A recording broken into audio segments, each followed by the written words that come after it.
Wednesday night, and that means it's time for the Lamar Thomas Show, featuring the greatest receiver in the history of college football. Just ask them, Lamar Thomas. I was born in Ocala, Florida. I moved to Gainesville to go to high school. Been recruited probably since the 9th grade, illegally, I might add, by the University of Florida. I still can remember Coach Solinger, Don Solinger, coming out to our practice one day. Here it is, this guy comes out in the University of Miami jacket, and I said, I can't believe that's Miami out here. And, you know, I wanted to go up and say, hey, I'm Lamar Thomas. And actually, I did walk up to him and I said, hey, Coach, I'm Lamar Thomas. And he said, I know. And that was the start of my relationships with the University of Miami. Patton, another good block, and Toretto lays it out. Touchdown,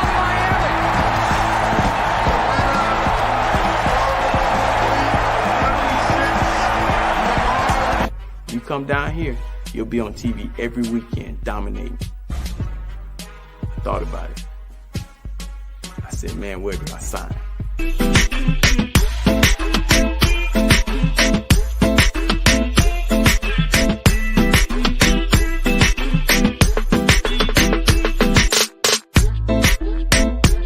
My mom, on Saturday mornings, I would wake up and she'd be holding my hand. I thought she was the weirdest lady in the world. But she was holding my hands and she would be rubbing them and saying, one day these hands are gonna make you a lot of money. She was smart.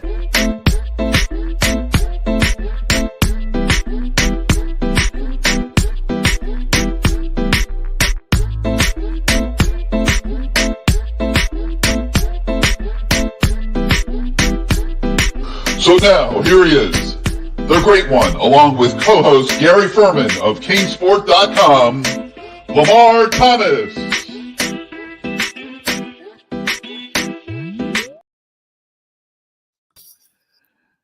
What's going on, LT? We're winners. We're winners. You made it back from Tampa. That was an accomplishment. Yeah, that was wild and crazy. And I mean, that drive back was, I got to tell you, I was still on a high from watching that 50-piece extra spicy put on those USF cows or bulls. I'm sorry. Those guys were talking so much trash. Wow. Great game by the Hurricanes. It was a nice little atmosphere up there. And yeah, it absolutely was a great game by the Hurricanes. And we'll be talking about that quite a bit tonight. We want to welcome everybody in for another week of the Lamar Thomas Show, presented as always by Caneswear, your ultimate destination for all your fan gear. You see the store behind myself, Lamar. He's live and in person tonight at Caneswear. Got himself his mug working, and what else you got there? Glasses. Man, I got so much stuff. They literally have everything at Caneswear. If you have not been to Caneswear, you must make it a point to get over there. They're at 2655 South University Drive in Davie, about 15 minutes north of Hard Rock Stadium. So if you live in South Florida, you can go by Caneswear on your way to the game, and they've got everything. I mean, we'll talk more about it later in the show, but there's nothing you could want. I mean, all you got to do is just look around at these pictures behind Lamar and the store behind them. I mean, the picture behind myself, the store behind Lamar. They have everything: flags, cups, jackets, T-shirts, coolers, everything you want. Yeah. Shades. I mean, it's all stickers. I mean, everything in here. For the Canes, you can't go wrong coming in here shopping. I tell you that. You'll spend some money too. Good money though. So great pit stop on your way to the stadium. Like I said, 15 minutes north. And did they feed you tonight, Lamar? Oh yeah. Right, Here's my. If they fed you, I'm going to give them a plug. Bam! There it is. Okay, ham listen. And cheese. Best sub shop in South Florida, bar none. So you go to Caneswear, and then you don't even have to prepare your food for your tailgate. You can just go to La Spada and get yourself some subs and take them with you to the stadium. And you'll be all hooked up. So 2655 South University Drive in Davie. If you're not in South Florida, you don't come into town for the game, you can check them out at caneswear.com at any time of the day, 7 days a week, 365 days a year. So make sure that you do that. All right, LT. So you made it to Tampa. You made it back from Tampa. It was a long day, Gary. It was wait. I'll be remiss if I don't mention how long the day was. It started off. I had to go to gymnastics. My daughter Blake. It was her first meet, and I talked to my wife. I said, "Look, I will go to the first meet. There was a 9 o'clock, 2 o'clock, and 4 o'clock. Logan had one, and then Parker had one. So I went to Blake's. It was her first meet. She finished second overall. I was excited. Ooh. I said, way to go, Blake. There you go. Let's get on the road. I knew it was going to be a great day.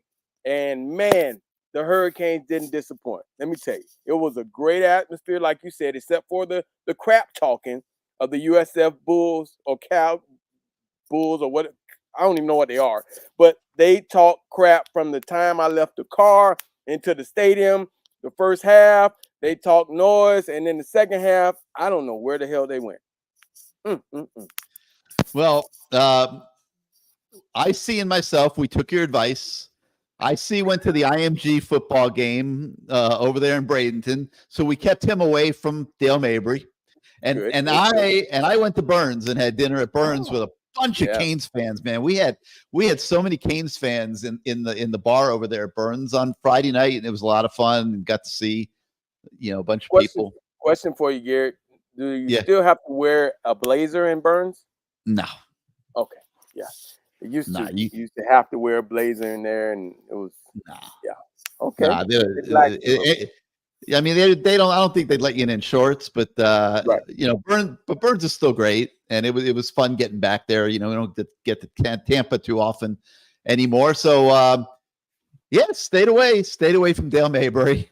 Thank goodness, and except going to the game, of course. And man, that I'm crazy because I'm a little bit of a masochist right now because I wanted Miami to get challenged. I really did.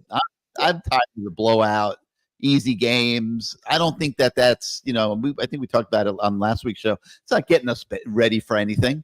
And I loved that South Florida came with a really nice game plan, and they were able to get some things done in the first half. Miami helped them a little bit in a couple different ways, but we actually trailed twice in the first half of that game. And that forced those kids to buckle up and respond. And man, did they. The scoring drive before the half, and then, of course, the dominant second half, the defense pitching a shutout in the second half. Jordan Lyles, 90-yard run.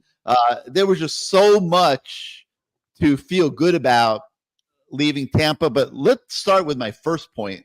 Lamar, you obviously played a ton of sports, had different experiences. But how important, am I onto something here when I say that it is important that this football team, as good as it is, gets challenged to prepare itself for the games down the road that we know are coming that aren't all going to be easy? Well, again, Gary, I've said this before. I love the way the schedule is set up. I think that we've had games where it's getting tougher. I like where South Florida was on our schedule, okay, because it gave us that first half where, these guys threw out everything they could. They tried their best. They scored on the trick play. We did some things that we hadn't done. It was kind of sloppy a little bit. We had some penalties, and I blame a little bit on the refs too. But it was a different environment.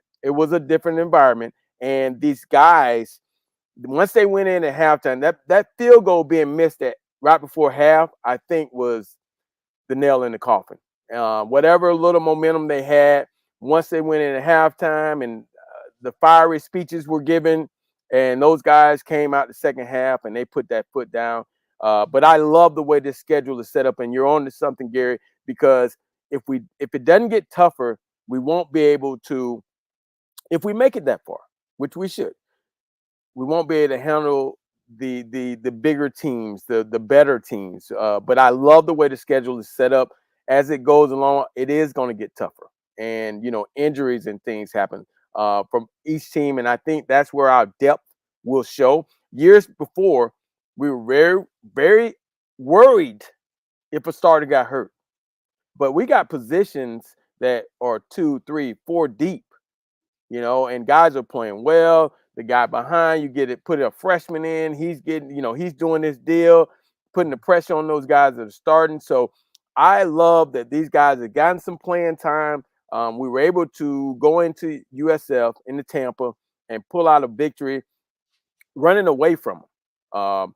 Tough first half. They did some things that, we talked about the way USF offense was as far as them no huddle. I mean, fast pace, changing the pace. It was crazy to watch because we had to make adjustments. And that was the thing that we talked about, Gary, the lack of adjustments that we were able to make last year and years before. And I was as I was watching that, I was like, okay, we're on to something because these guys made the adjustments. And actually, USF's offense became the problem for them because their guys were tired. They were tired, and their defense was tired because once they started going 3 and outs, it was a bad deal because now their defense had to be on the field. And you see what happened with Jordan Lyle, that long run. I mean, it became a problem for them. Their strength became their problem at the end of the game. All right, so you talked about the depth, and depth is a big deal for this team this year. We're seeing it in layers at pretty much every position. A little light in a couple still, Zaquan Patterson, I think, still learning at safety. So, maybe we're not as deep at safety as we'd like to be. Cornerback probably, but in most areas of this team, the depth is there, and no more so than at the running back position and the wide receiver position. And, it's funny. We've been having arguments over on the CaneSport.com message boards. And I'm like pounding the table saying, guys, like, stop fighting about who's the best receiver or who's 1, 2, 3, 4, who's the best running back, 1, 2, 3, 4. Why do we have to number them? It's like every game, as soon as a guy gets an opportunity, he's showing out. Whether it's A.J. Allen or Jordan Lyle, you wouldn't put them 1 or 2. They're playing as well as anybody. Yeah. I think Jordan Lyle is our leading rusher. I mean, Damian Martinez is a 1,000-yard rusher and averaged 6 yards a carry in the Pac-12. He hasn't even gotten untracked yet. He had a nice play in the passing game the other day. I think went for 36 yards. But we're going to see some good days from Damian Martinez before this season's over. And I'm just pounding the table. Why do we have to rank them? This is not a year where we have to rank them. We don't have to have a depth chart at every position in this 2024 season because of the job that Mario Cristobal and his staff have done putting this roster together and with the quality and the depth that it has. Now, that has a flip side, and I thought I saw a flip side. You tell me, you were on the field for the game, right? Yes, I was. Okay. We're 4-0. Right. We're 4-0 with me on the field. Just remember that. Yeah.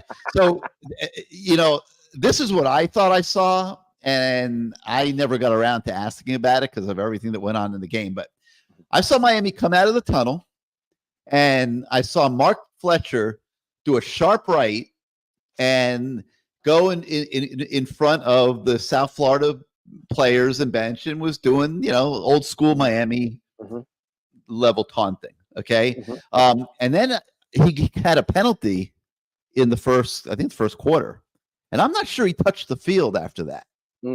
And Mark Fletcher's a great kid. I'm definitely not knocking Mark Fletcher, but that's not what Mario's looking for with this team. He's looking for guys to be a little more solid than that. And he doesn't want the selfish penalties. And they talked about it at halftime and stuff, but I'm not sure Mark Fletcher played at all in this. I'd have to go back and double check the play-by-play. He only had, I think, 3 carries. He had 3 carries in the game from what I recall. I'm going to double check that right now. I'm pretty sure it was 3.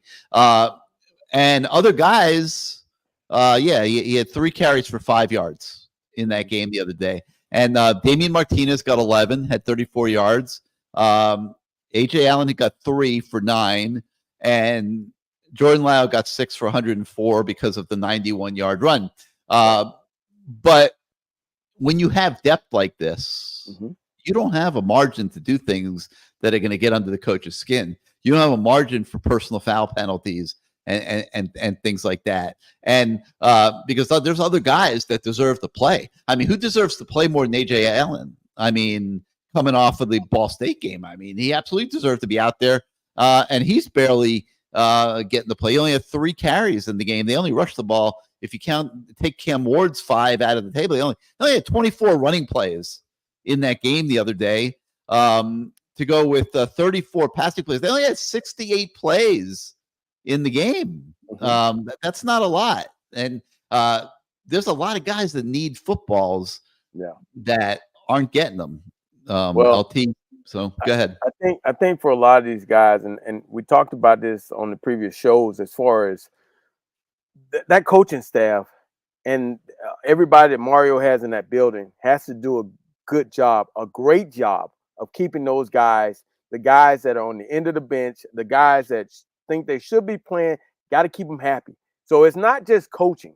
It's like being a psychologist. You gotta talk to them. You got to get into them. You got to, pump them up when they do something good, in practice. There's so much into it because of the depth.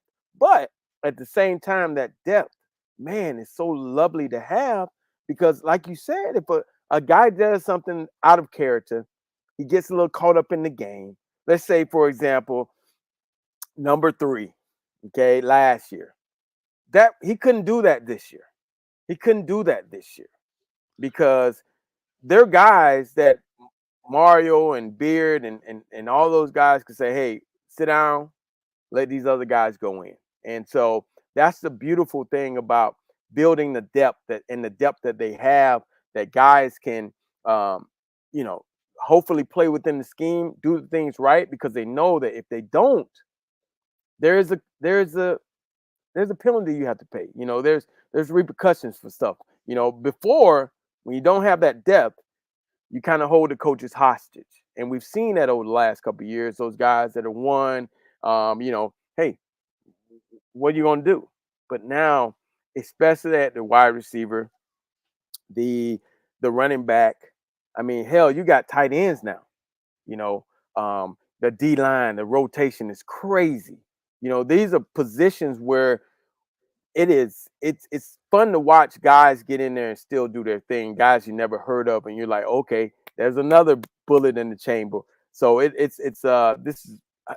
haven't been here in so long that it's so refreshing, man. I know. It's a beautiful time right now to be heard, Ken. But there are a lot of layers to all of this new age of college football, not the least of which is NIL and expectations. And we're going to talk a little bit more about that because of what's going on at UNLV, where the quarterback's leaving the team because they're not meeting his expectations, whatever the heck that means. But I want to talk more about that in a minute. But first, we got to, let's make a little room on our screen here. And we are going to bring in the man affectionately known on Wednesday nights as IC. There he is. I see. Every time I see him, he's got a different baseball hat on. I mean, we got to get this kid to Caneswear, I mean, he had Florida Marlins on earlier today. It's all about you. Yeah. But he likes the hats like that got the raised emblem up there on top and stuff. That's his fashion style. Have you seen anything along those lines with the U over there at the Caneswear? Yeah, we got a couple over here, but that's Fort Myers, man. That's Fort Myers style. Sweet Nasty, Deion Sanders, all these people over there. They're a little, I don't know about them, but they got their own style over there. They got their own. Kevin Harris is a little weird. He's a weirdo. So I'm just saying, you might not be IC, but it's just a Fort Myers thing, I gotta say true to it. Thank you for having me on again, fellas. Let's talk some ball, baby. All right, I see. So you were there. We like I said earlier, we kept you away from the strip clubs on Dale Mabry, We kept you working, and you experienced the Miami South Florida game live and in person. What were your parting thoughts as you left the stadium that night? Well, as I left the stadium, I was tugging on that wheel not to take that turn to Del maybe, but I was like, you know what? I'm gonna go to my hotel. I'm gonna get some sleep. But parting thoughts leaving this Raymond James. I thought it was a great game for the Hurricanes. 50 burger, like LT said, awesome showing. I mean, like you said, Gary, I don't want to see this team struggle. Like, that is not what I'm trying to put out there, but I want to see them face a little bit of adversity. And they kind of did to a little bit, but when Cam threw that interception, USF pulled out, every trick play in the book, onside kick, Philly special, Tampa special, whatever you want to call it. Cam Moore throws a pick. He comes back the next drive, 5 for 5, 90 yards, puts Miami back up top. I was like, all right, let's see what they continue doing here. Lance Guidry sets them out the rest of the game. I said, all right, maybe these guys heard what I was saying and just said, hey, Izubee, quit talking about us. Let's just put this 50 ball on these guys. So very excited to see what those guys can do. I sound like a broken record, but still want to see their run game kind of, create some more throughout the game, not just those garbage yards at the end. But you can't be mad when, a true freshman is setting records, running for 91 yards for a touchdown. But all around, another great game. Thought the secondary looked great. Thought Akeem Messidor looked great. Thought Simeon Barrow in the middle of that defensive line looks amazing. I feel like he's not getting talked about enough. And, when Bain comes back, that's just going to be a whole different beast up there. So a lot of good from that game and excited to see what, the Canes can do on Friday against VT. So LT, do you find like are we nitpicking with this team? I mean, it's like we're looking to find things where they can get better. They're only a third of the way through the season, and they obviously have not peaked. Right. They certainly could. The running game could get better, and there's certainly things defensively that can get better. I kind of find myself nitpicking a little bit just because how well they've played. Yeah, as I sit and I'm reading some of the comments, our fans, man, I'm wondering were they doing this to me back in the day? I mean, obviously we didn't have internet, but Kevin Williams should be starting. It's crazy to see people say this guy should be starting. This guy, we're undefeated. Okay, whatever way we're playing these guys is working. We got the win. Obviously, as it gets tougher, they will start to figure out how the rotation will be to continue winning. But it's a great luxury. It's as I'm sitting here reading, Horton should be starting over George. I mean, they're playing well. All of them. They're playing pretty good. And then, even the George. tight ends. The tight ends. Every time a guy comes in, it's like a different one's catching a pass. And it's like, where have they been?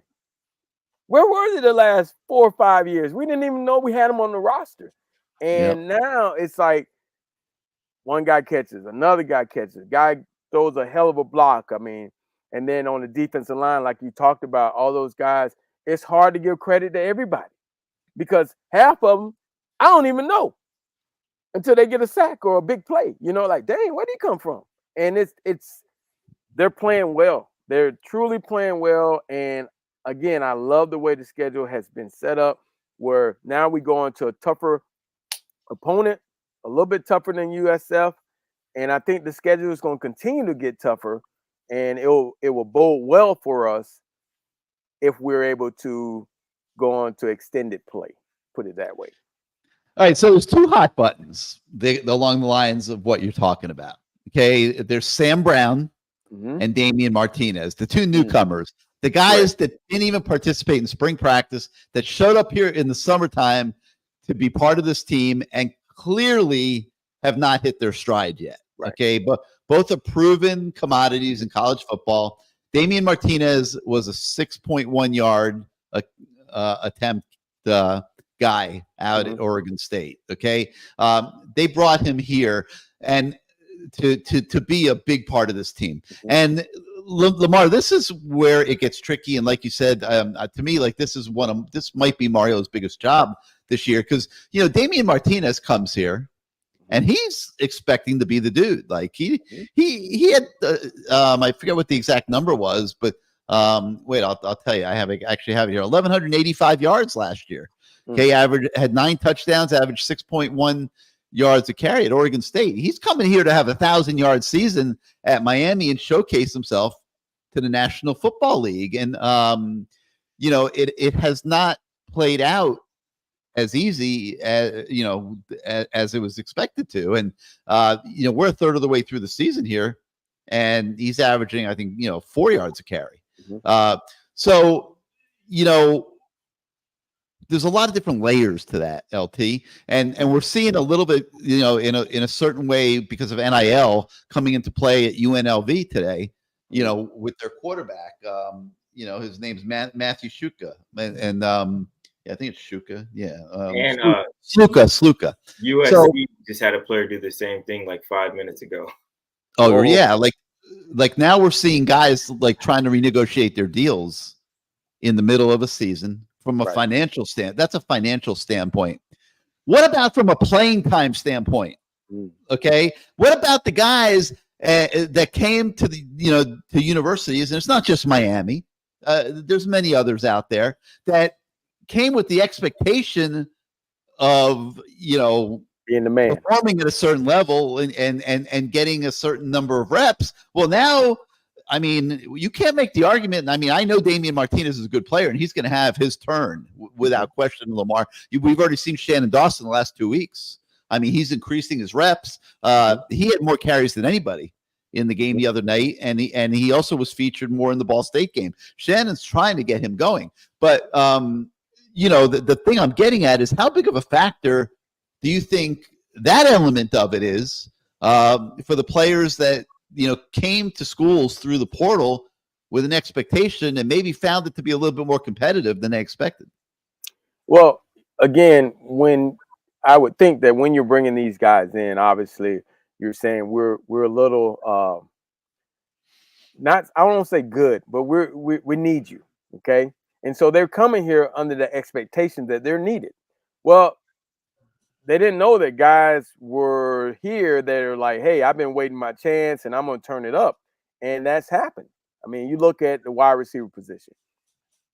When Horton had on number 16, I didn't know what he was going. I didn't know if he was going to be good or not. I'm like, who is this big kid?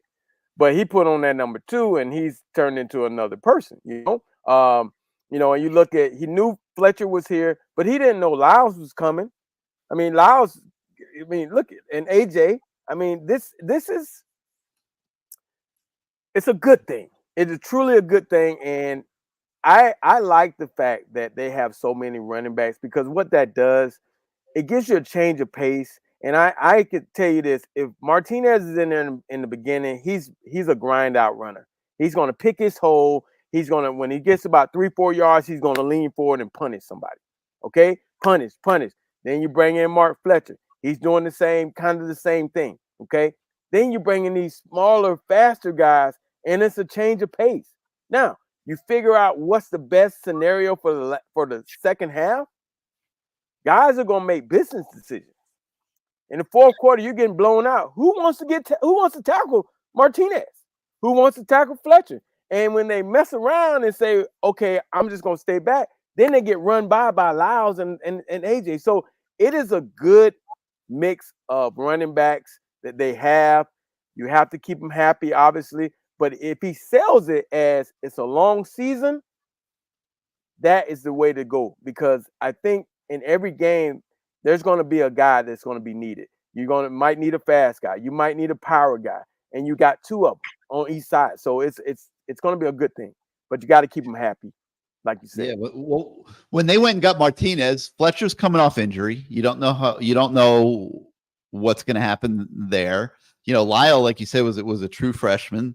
Allen was, I mean, he played well at times last year, but nothing like the level that he's playing now. So you're thinking you need Damian Martinez, and they're going to need Damian Martinez at points this year. I mean, every game's not going to keep being like a video game here. Like, you're going to have games where you're going to be damn happy you got those 2 backs that are tough as nails that can grind out the yards on the interior. When you got teams with more speed that are going to take away your perimeter running game, and you're going to be happy. You're going to have to be happy with 4 yards on first down, and they got 2 guys that can get that. But I'm going to ask you this: you're a young guy. You know, the millennials of today live in an instant gratification world. They're not always looking at the big picture. How and it's not just Miami, but how do these teams stay together for 4 months with all these different elements coming into play, whether it's the money at UNLV or, the number of reps for the running backs at Miami or the catches for the receivers, or, how does it all stay together?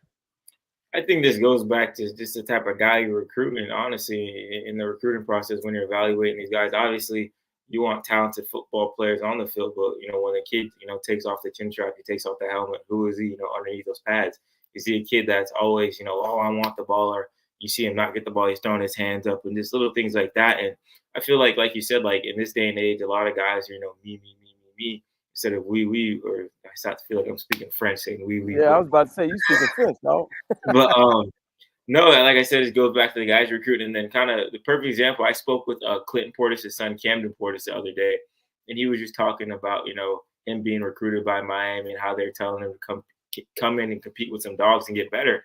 And I was like, hey, listen, obviously Miami's recruiting at a high level right now. Just, what are your thoughts? He's like, man, I do not care if I have to come in and wait my turn. I just know at the end of the day, it's going to be my turn. And hearing that from, a kid that's a junior in high school that, has offers from, programs across the country, that's just, the type of guy you want to recruit. Obviously, he has ties to the program. His dad is Clinton Portis, but just finding those guys like that say, hey, listen, I want to come and I want to work. I don't want to be, a big fish. He literally said, I don't want to be a big fish in a small pond. I want to go somewhere where other kids around me are working, and I don't care waiting my turn. I feel like those are the type of kids you have to bring in. Even, they have to know, hey, you're going to be working with some talented guys. Your day is not going to be the first day you step foot on campus. You're going to have to earn these reps. So I feel like it just comes down to which guys you're bringing the program. And also in the portal, like you said, with the UNLV quarterback, obviously that's a bit of a different situation if they're not paying the money that they guaranteed him. But the guy at USC, Bear Alexander, this is his second time transferring. He came in from Georgia. Earlier this spring, he wanted to leave because NIL things. And then now during the season, he's redshirted and leaving.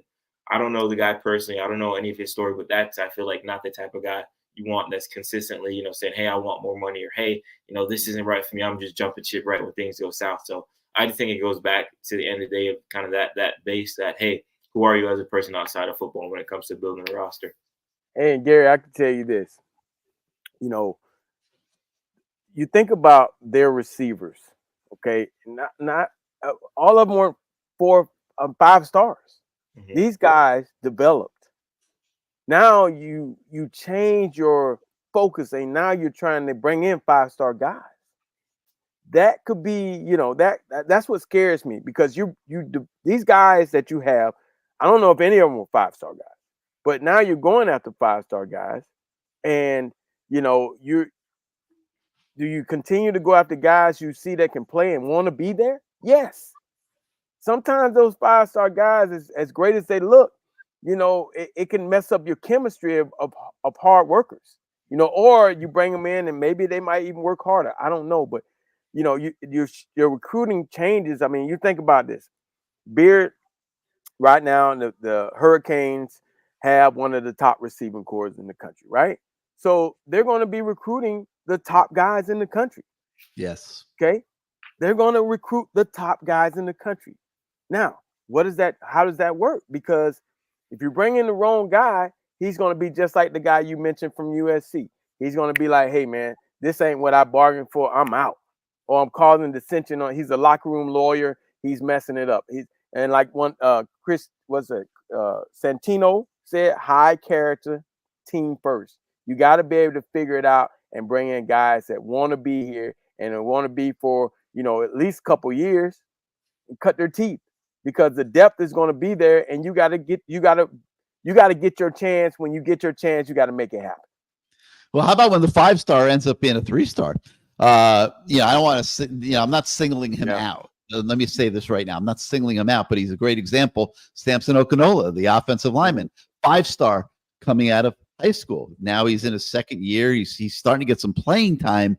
He's not really ready to be a starting offensive lineman yet here in year 2. Well, when he was being recruited, LT, I mean, he's supposed to have a pancake restaurant by now. Like you know, they were going to have a lot. They were going to create a pancake mix for him, and he was supposed to be serving pancakes to all of South Florida by this point in his career through NIL deals with John Ruiz at this point of the deal. So like there's just so many examples and layers to this. But the one thing I'll say is Mario loves competition above anything else. Okay. And it doesn't matter what star ranking you had come out of high school.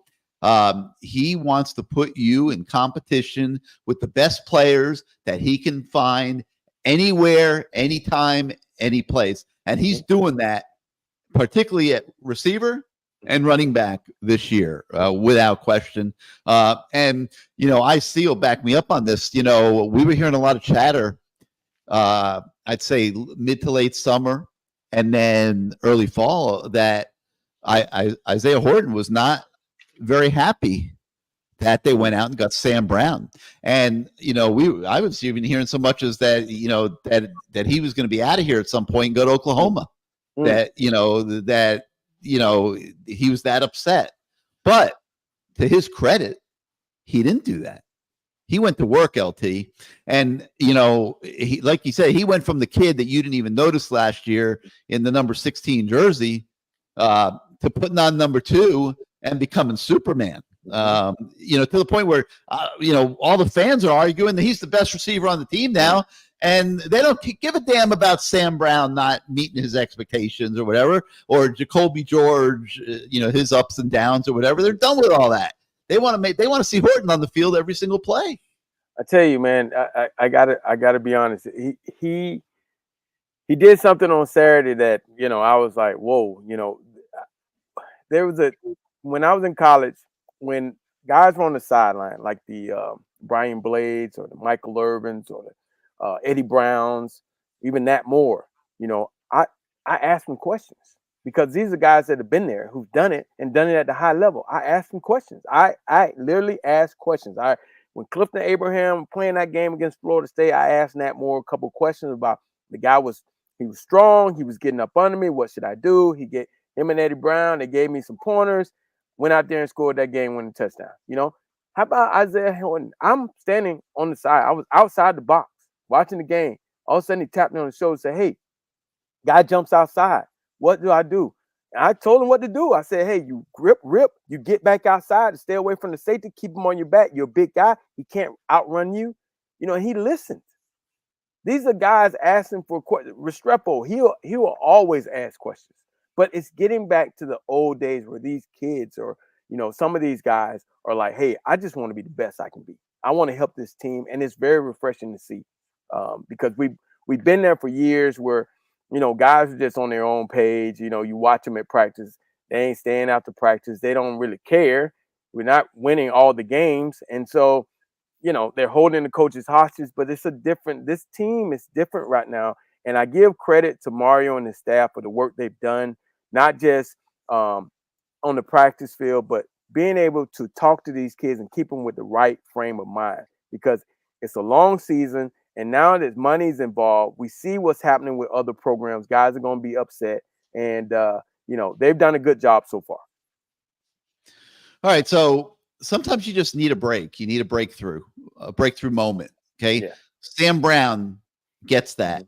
Yes. In the other night with that long touchdown catch, unbelievable pass by Cam Ward. I thought just, you know, was really, really, really special. But goes for 76 yards, and now he's had his breakthrough. Okay, you know, I see. What does that mean to a young guy? Like, you know. He was struggling a little bit. I mean, he was not making the mark that he wanted to make. Now, boom, he goes for 76. I think that play is going to turn his entire season around.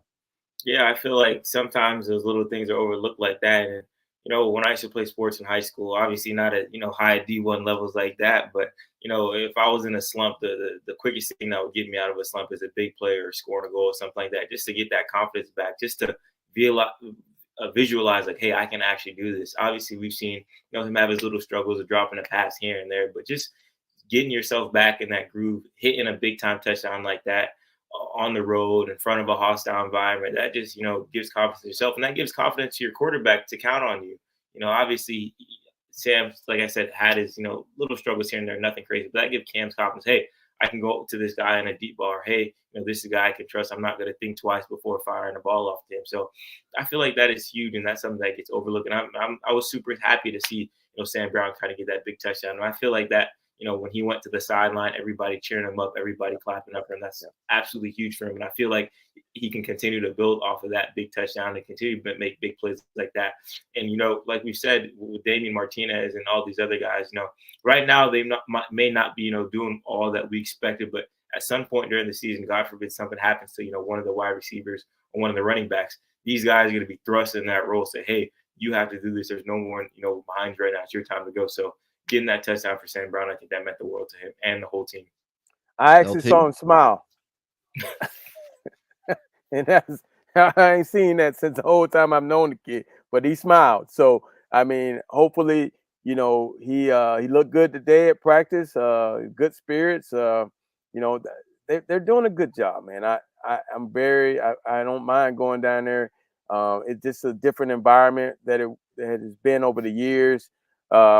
Mario is making sure he keeps that foot on their neck. It's just they're in tune. So, as long as this continues to happen and they continue to say we're going to get better, we could have a great year this year. All right, I see you've looked a little bit at Virginia Tech. Actually, you've looked a lot at Virginia Tech the last few days, and now the next challenge arrives on Friday night, and everyone seems to believe this is the best team that Miami's played this year, even though they've had their ups and downs. Probably, I mean, when Vegas confirms it, you're probably thinking along the right wavelength. Tell us a little bit about what you foresee taking place at Hard Rock Stadium on Friday. Yeah, I think obviously I think Miami's going to come out with a victory in this one, but I kind of want to take it back a little bit. During the offseason and, leading up to the regular season before, a snap was played, Virginia Tech was a team that, I spoke with some people on staff that said, hey, this is a team that we've got to watch out for this year. They returned almost their entire team, I think 21 or 20, 22 starters from last year. Last year, they started off the year kind of slow, and then they inserted Kyron Jones, I think 3 or 4 games in, and they finished the season hot. So coming into the season, I thought this was going to be a ranked matchup. Virginia Tech was going to be 4-0. All this stuff. But this year, it's kind of the same thing. They started off a little bit slow. I was watching some of their press conferences with their players. They're saying, hey, it's kind of similar to last year. Last year, we started off 1-3, kind of caught wind. The tail end of the year kind of picked up.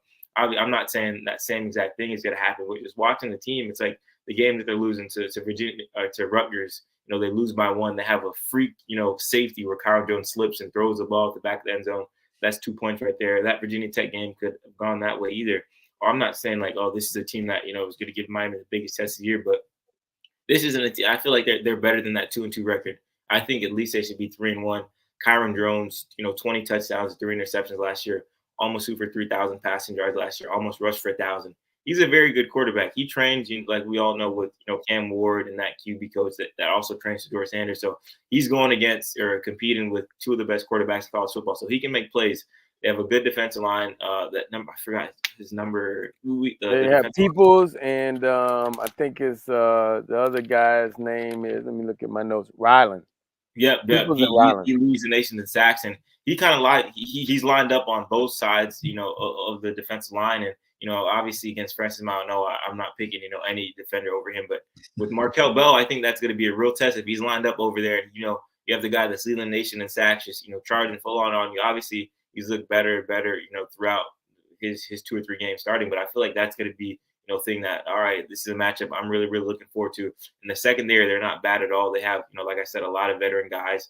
Caleb Spencer, for people out there, the former Miami Hurricanes, playing a good amount for them too. So there's, little things. Obviously, Cam Ward's cousins, Kyron Jones, Caleb Spencer is coming back to his own stopping ground. That team, a lot of those players were on that team that Miami went to Virginia Tech and beat with that Jake Garcia game. Or was that Virginia or Virginia Tech? I think, yeah, I'm getting too old. But that team has a lot of guys that bring back experience, and I think that's invaluable in college football. Guys that have been through it and things like that. So I'm excited to see, what happens during this game. I'm not writing Virginia Tech off at all. I'm not writing any team in the ACC off at all. But I'm excited to see if Miami can, continue to handle business against competition at a higher level. So let me ask you this question: 18.5 spread. I've been reading. Some guys are saying take it all day. Some guys are saying, and it's almost like they're expecting Virginia Tech to wake up, because again, like you said, they were the team. When I looked at the schedule, I said this is going to be a tough test early in the season because they brought back all those players, right? But and you look at Miami adding all these new players, but Miami has gelled better this year than. Again, they start off the 2 games they lost, they got behind. And once they got behind, they just couldn't catch up, And so they've started slow. But this team, I'm looking at that 18.5. I'm not a betting man, but we've covered every game this year. It's now 19.5, and even at the Hard Rock, it's 20. Wow. Yeah. So that means. So what does that mean, Gary? That means that people are betting Miami. The money's continuing to flow on Miami. Okay, I mean it's. But some people are. I've watched some stuff on the internet. Some people are a little afraid because they feel like at some point Virginia Tech is going to wake up, and their quarterback play has been inconsistent. I mean, he makes a great throw, the guy drops the ball.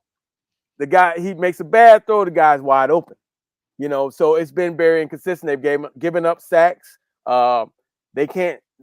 Their right tackle, I don't even know his name, but he has a bullseye on him because he's not that good. And I'm sure we'll see number 9 on him.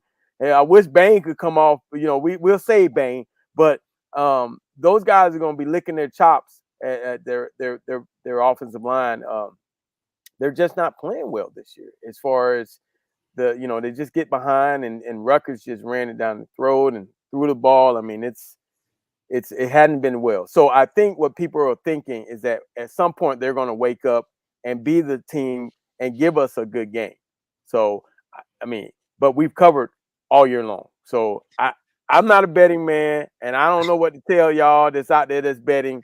Leave it in the comments. Let me know what you're thinking. The 20 points is. I think it's a good week to work on the running game. Yeah, I think this is a good week for Damien Martinez, and I'm expecting this to be his bust out moment. But it's funny, going along the lines of what we were talking about earlier. Swag the Great is yelling, Jordan Lyle's better than Martinez. Stop it, Gary. I say stop it, Swag the Great. Yeah. Okay, stop it. Jordan Lyle is a true freshman just coming into college football. Martinez is proven over multiple seasons to be a 1,000-yard rusher who averages 6 yards a carry. You are going to love the fact that you got his toughness, and it might come into play as early as this Friday night, Lamar. I think this is a great game to work on the running game. Yeah, I truly believe that Martinez probably will have a good day this Friday because they once we get that running game going, then it's going to open up the pass, and now those pass rushers, they've been so worried about the run game. They're trying to stop the run, making sure they're in their lanes.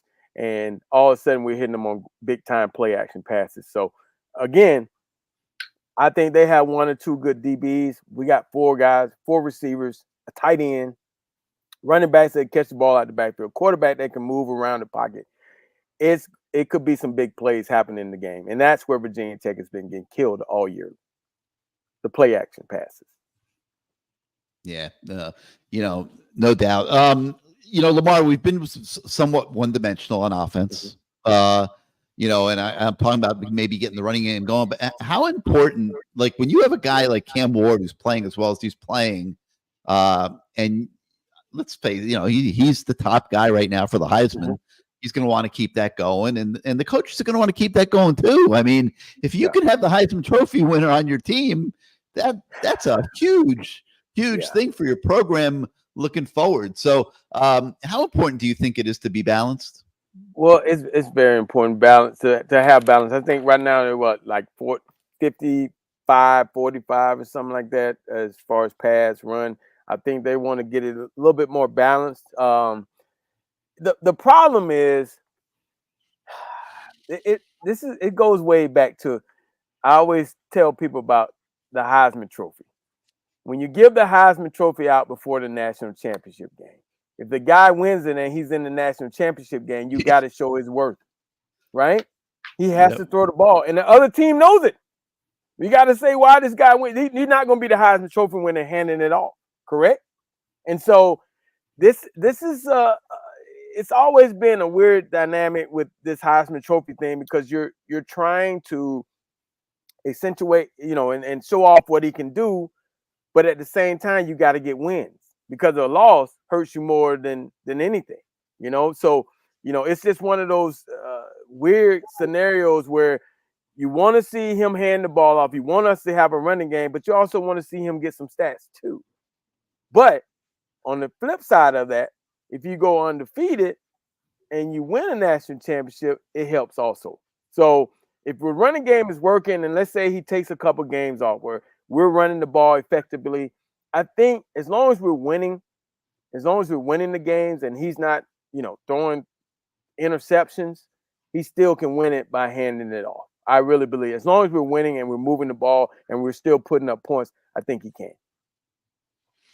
His accuracy, Lamar, like every time a receiver turns for the football, it seems like it's in the right spot, and he just has a knack for threading the ball through the holes and getting it to the right place for the receivers. What it's showing to me is that he's in full command of this offense, as far as he knows where those guys are. He knows exactly where they're supposed to be. And to watch him turn at the last second and fire one to the back, or fire one to a guy that's standing in the flat all by himself, that means he knows he's looking over that defense. And when he gets flushed to one side, he already knows, because that's what, if you think back, that's what we've been kind of missing. Because remember, the last quarterback, Tyler Van Dyke, he could not go 1, 2, 3. If one wasn't there, he was screwed. So to see a guy being that much in command of knowing the offense and knowing exactly where guys are going to be, and that's also knowing the defense. See, when you can read a defense and you get to play in your head, they already know what guy's going to be open. If you don't know defenses, then it's hard. You're late on your throws. You're wishing and praying the guy gets open.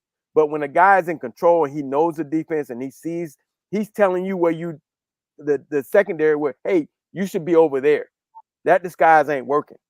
That means he's in full control and he knows exactly what's going on that field, and that's what you want. And that's what makes Shannon Dawson's job easier, having a quarterback that's in full command. I see where one of the I want to say callers, but one of the guys asked about the depth at quarterback. I mean, yeah, I like Emory Williams. The guy is nice, okay. And we've seen Poppelsberger. We've seen him come in a couple of times. He's gotten some play. He's done a decent job. I think we're good with that. That number 2 quarterback is pretty much solidified. We're just kind of holding him back, seeing if I think they have a plan. Obviously, Mario, they have a plan on how they want to play him. Obviously, but I think he's a good, solid guy that, unlike the other team down here. Ooh. I'm not going to say the Mullets. We have a plan. I mean, yeah. If anything happens and he has to go out the game, bring Emory in, and he will do a good job. I like him. I like what I see. I listen to those guys on the sideline, and they're in full control. I mean, they know the offense. I hear him talking about who he's probably going to throw it out here to this guy. He's probably going to throw it. He needs to throw it to this guy. So it's they're in full control. Let's see what we say. So Gary. So Jason here's bringing up a good point that I was going to ask. So Cam Ward is having a phenomenal season. He's talked college football, in the Heisman race, et cetera, et cetera, et cetera. Right. There's going to be other quarterbacks, LT, that are going to take note of this. Okay. And there's going to be guys that want to come to Miami and do what Cam Ward did after this season. Now, I'm not saying that the guy at South Florida, for example, is Cam Ward, because he's not. But he's the kind of candidate for the transfer portal. He's at South Florida, mid-level program. He's excelling there. He might be ready for something better at some point. A guy like that would probably want to come to Miami, and there'll be others. I don't have obviously a study of every quarterback in college football, but how do you handle that? And we got a few months before we have to worry about it. But I'm a big Emory Williams fan. Okay, I have no problem rolling with Emory Williams. I love the kid. He's such a cool kid, right? I see. Yeah, we talk about it all the time. We're big Emory Williams believers at CaneSport. Let's put it that way.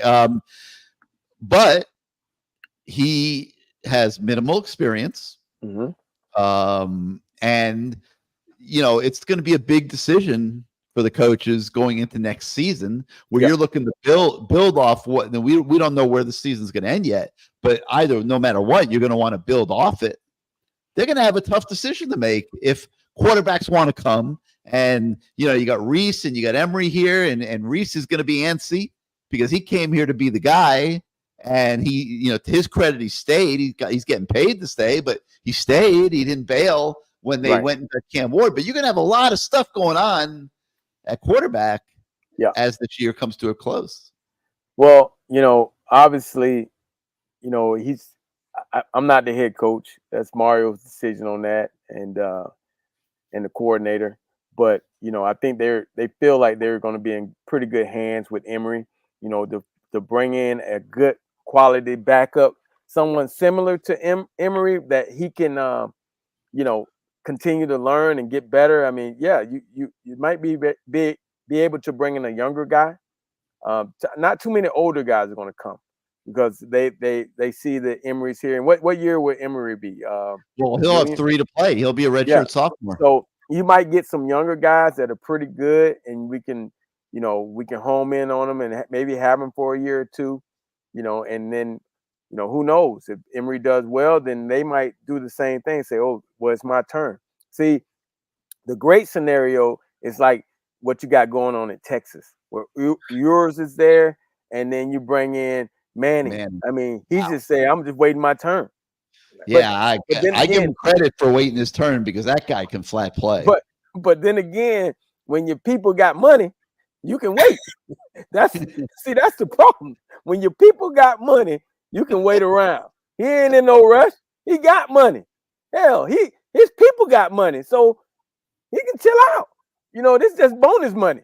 And that's the kind of scenario you want, where a good, solid backup or a guy that should be starting at 90% of the programs in the country is your backup. That's a great problem to have. And I feel like Emory is our guy that could be starting at, at least 60 or 70% of every program in the country. So we're in a good situation for now. And like you said, we'll be talking about this as the year goes on, and especially at the end, because it's going to be interesting to see what happens. All right, let's give the defense a little equal time here. We've been talking so much offense, but the defense, they stepped up, man. Like that shutout in the second half was pretty damn impressive. Yeah, go ahead, Darcy. Go ahead, IC. What do you think of the defense? I think it all starts up front, honestly. I mean, like I said during the summer, the question marks with that secondary, but I feel like if you don't have time to throw the ball, then that secondary can really eat. And I know a lot of people said back in the day with Miami, they had so much success on defense because that D-line with guys like Vince Wilfork were just eating up, offensive linemen, getting back to the quarterback, Warren Sapp, guys like that. So I feel like what Coach Izubee has done with his offense, you build, inside out, you build in the trenches, you build that offensive line, you build that defensive line, I think everything else, will fall in place. And, we talk about him, a decent amount, but I just can't, talk about Mish Powell enough, just how big he's been for that defense. Coach Guidry, we know his defense is, safety driven, and what better guy to bring in than Mish Powell?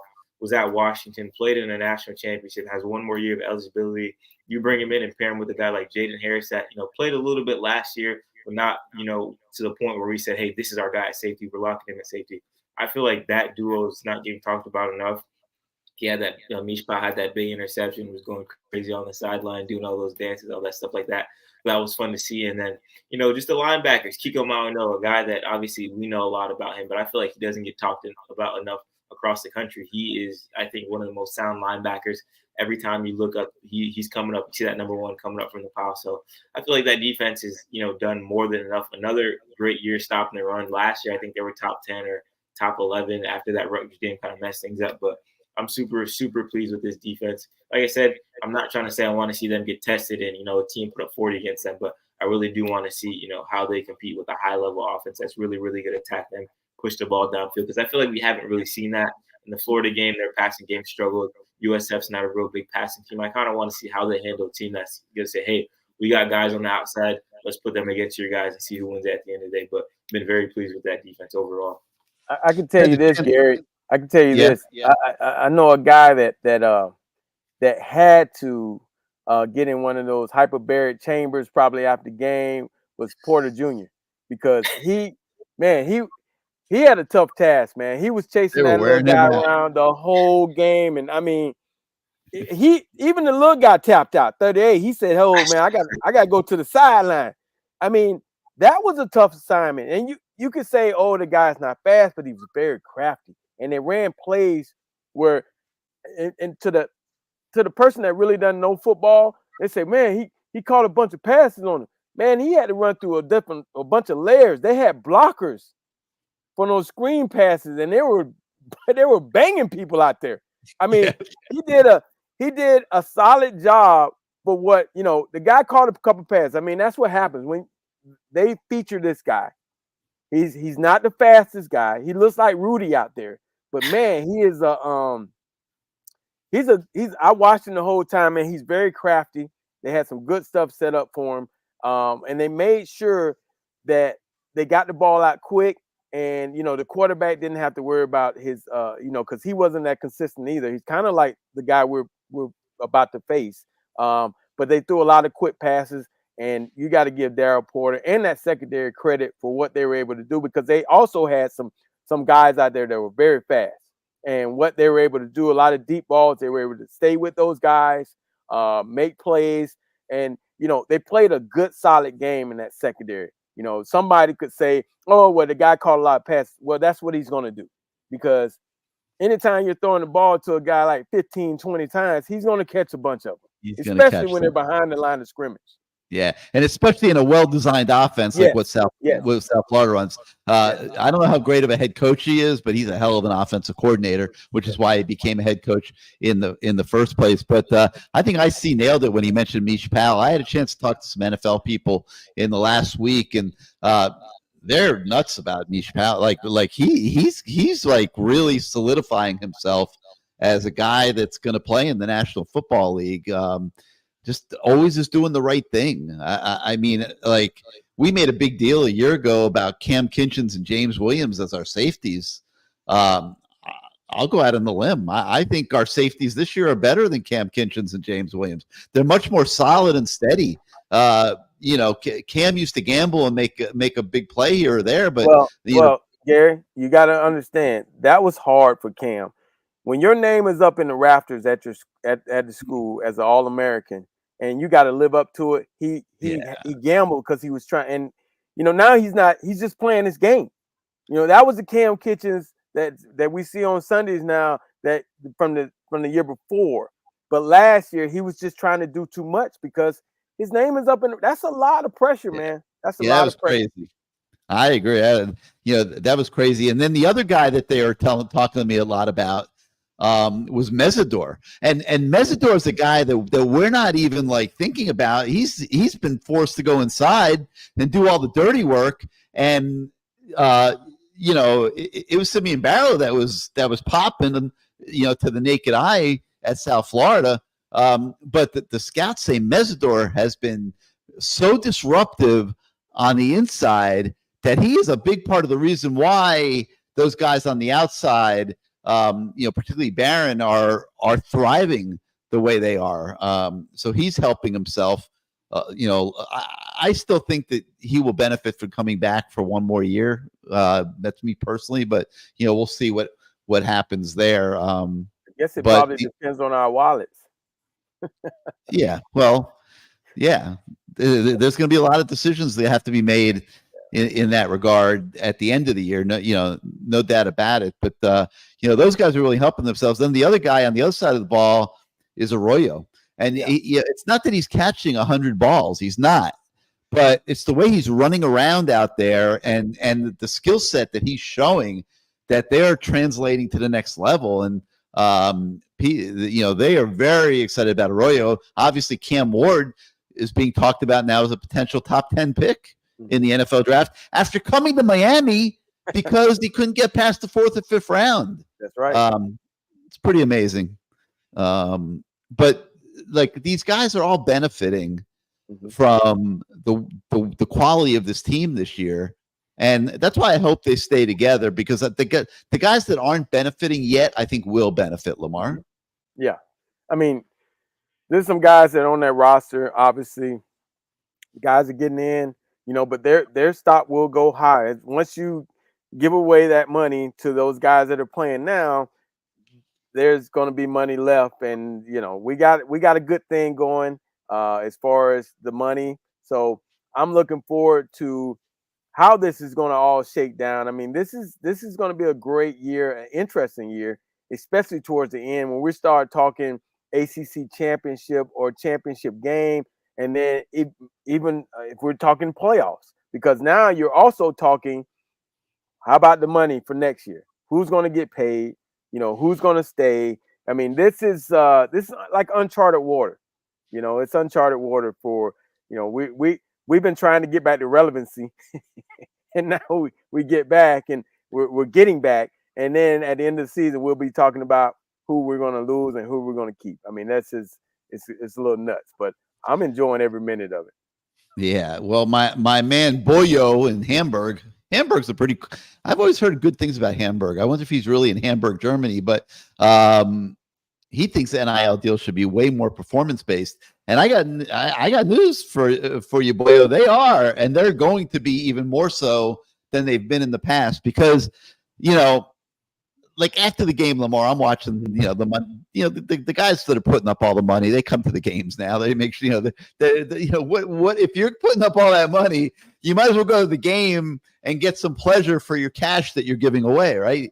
Well, they're having fun. These guys were like, you could tell how happy they were to see the fruits of their generosity. But these budgets aren't endless, LT. They're just not. I mean, and they have scales. Like Miami has a plan, which to me is phenomenal. And I wouldn't call it I guess it is kind of like a pay scale. Like a starting linebacker is worth X, a backup linebacker is worth Y, a starting quarterback is worth this.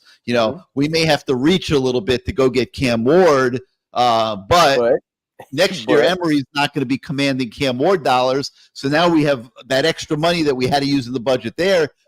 Maybe Reese transfers and we free up those funds too, and now we can divert it over here to this defensive line where we got to pay a couple of these guys to keep them here and happy, and it's going to move around year to year, but it's going to be performance based whether anybody likes it or not, because you can't just pay everybody endless amounts of money. No, it's like having a GM. You're going to have a GM or a guy in charge of the NIL to be able to fix this puzzle, put it together, keep everybody happy, get guys paid, take away money from guys that shouldn't be paid. I mean, it's going to be a ever moving thing every year, but it's what we're seeing that's playing out at other schools where guys are saying, no more of the times where you're in control, we're in control.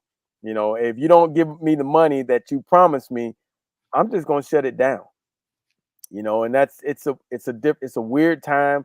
I know some of these guys are now saying, I need to get it in writing. I need to get my contract in writing. I need to. Well, they have them in writing. Yeah. Yeah. But I'm just saying, if this guy at UNLV didn't get it in writing, then he's screwed. But if he did get it in writing, it's shame on UNLV, because classic bait and switch. Yeah. Yeah. We learned that in junior high school, bait and Yeah. switch tactics. I think that you know, if I recall, I remember hearing some grumblings about even at Texas A&M, guys weren't getting all their money, and so guys were saying, "I'm out." And as soon as they said, "I'm out," their cars got repossessed.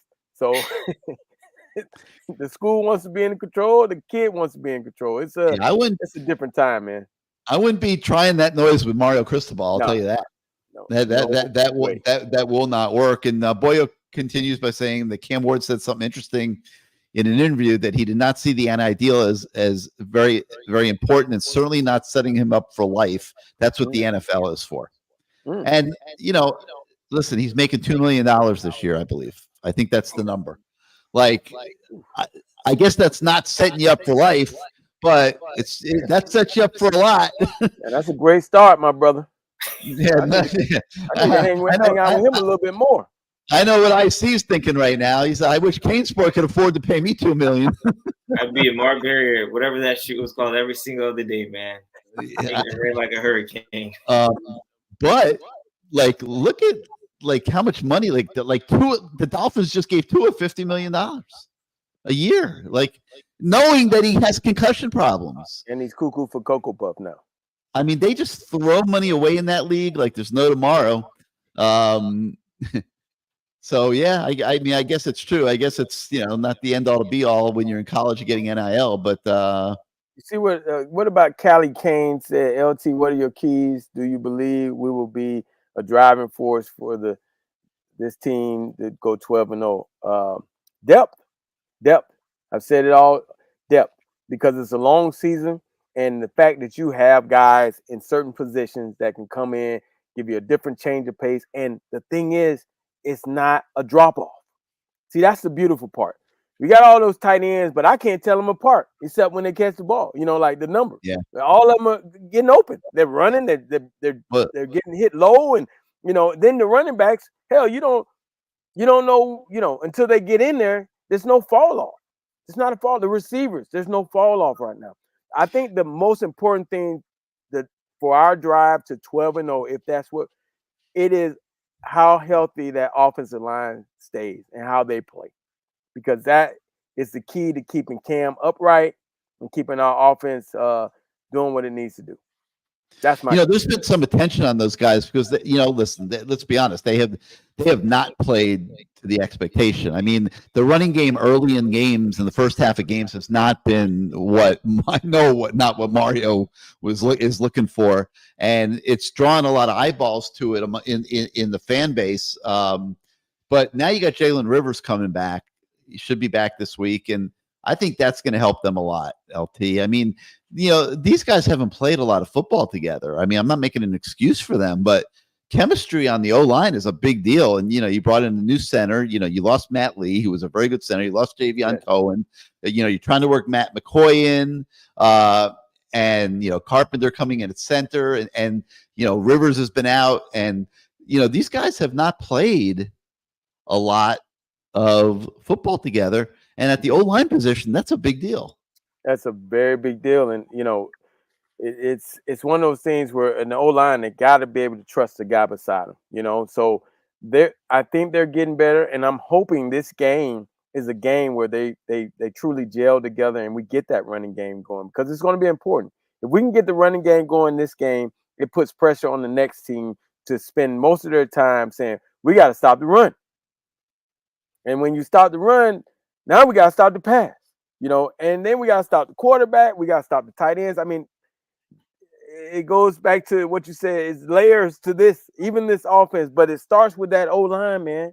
If they can continue to stay healthy and continue to gel, and we get this running game going, it's going to be beautiful to watch. And I think they're the key to our success or failures this year.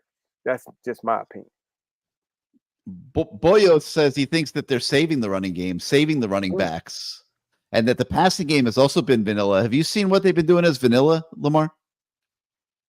I can't really say vanilla. I just think that they're just kind of just filling it out. What do you think, IC? Shannon Dawson kind of pretty much said it. He said simple plays win games, and that's something he's preaching. So if it's not broke, don't fix it. I mean, you got one of the best passing offenses in the country. You got one of the best numbers-wise best running offenses in the country. And I don't think if you don't need to pull out a player or a big third down play, why do it now? If the basics are working, keep running the screw up, keep doing your things. Obviously, I feel like when in due time, when they need to kind of dig deep and do something special, that'll happen. But I don't see what else you can do like crazy to change things up. Really, I think everything's working. The basics are working. Shannon Dawson said it himself. The basics are working. Why would I switch it up and go to different things that just make things more complicated on these guys? Hit the stuff that works and keep going with that. And I have no problem with that, to be honest. This is a big deal this year. Okay. Cristoforo Santino points out that Cam sees things and will change the play. Mm-hmm. We haven't had a quarterback who the offensive coordinator would be comfortable giving that type of power to for a long time. I mean, I think you got to go back to Dorsey. I mean, I think through the James Coley years, we always had the check with me stuff going on. And I mean, this is a bigger deal than anybody probably really thinks about or realizes. It makes it so tough for the defense to have success, right? Yeah, I mean, the fact that, again, it goes back to what I said earlier about him being in so much control and knowing what the defense is doing. He's shown, and I watch him in practice, man, he is on top of things. He's pointing guys in the right direction. He's talking to his receivers. He's talking to his backs.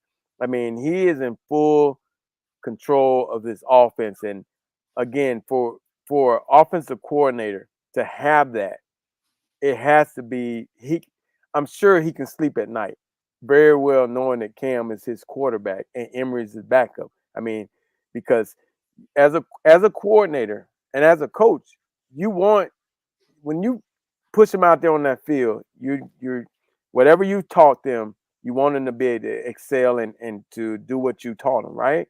Well, when a guy takes that extra step and is giving you feedback as a quarterback, saying, hey, this is what we can do. This is what's open. You see him talking a lot, and that's something we haven't seen in the last couple of years, where the coordinator and the quarterback are talking. Hell, the last quarterback we had, I don't even know if he even talked. I saw him sitting by himself on the sideline. So this was very refreshing that the guy has guys around him. He's going up to guys, telling them what they need to do better. He's walking up and down the sideline. They're coming to him, and it's like night and day. It's night and day. He is the OC playing quarterback. You're right. Cane for Life wants to direct this question to you, to your attention, Lamar. Obviously, we have to keep winning and see where the season goes, but it has to be a great feeling for Mario that he's ranked ahead of Oregon. Mario is petty. Oh, by the way, it's his birthday, so I wished him happy birthday. Everybody wished Mario birthday. He said, man, when we get 54, man, things start happening. I go, well, I'm already 54. So he has to feel good about that. I mean, he's watching with one eye. He's looking over there. You can't help it, because he wants to show all those people, not only here but over there, that that he can put together a team, and he's put this team together, and so far everything is going good. So right now, you're right. He is ranked ahead of them, and I'm sure he's happy about it, knowing him. Man, we've got some great viewers tonight. They're bringing up some great topics over here in the chat. That's why I keep going to them. Andrew Aronson says, if you keep bringing in portal quarterbacks, then no quarterback recruits are going to want to come.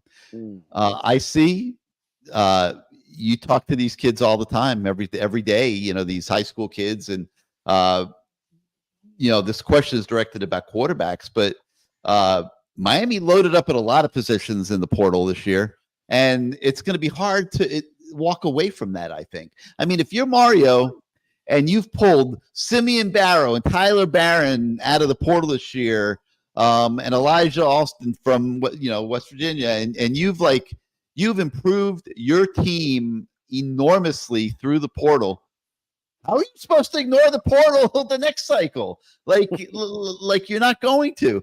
But does that keep the defensive linemen in high school from coming here? I see.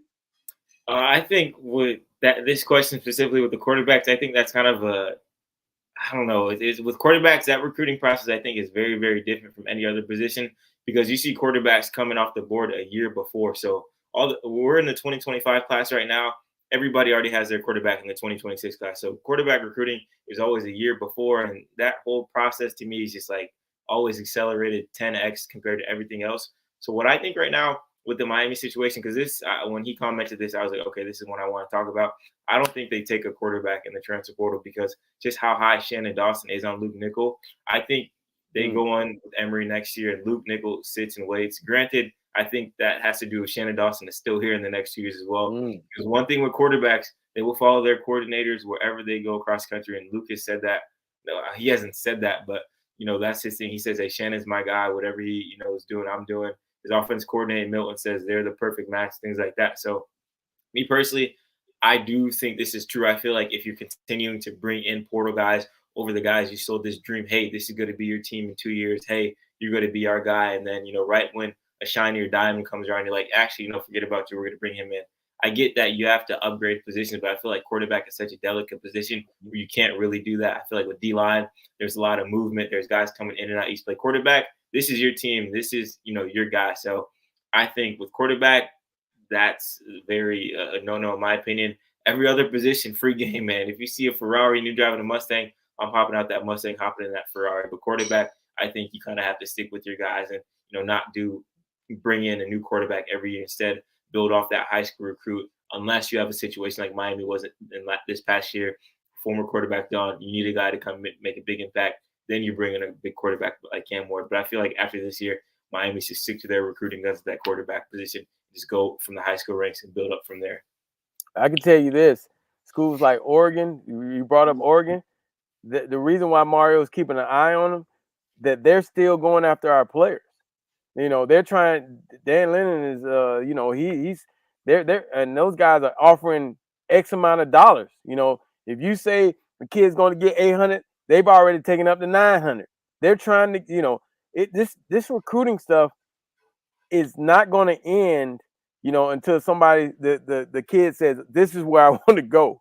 I don't care how much money you offer me, because we've seen where kids have gone to teams for the money.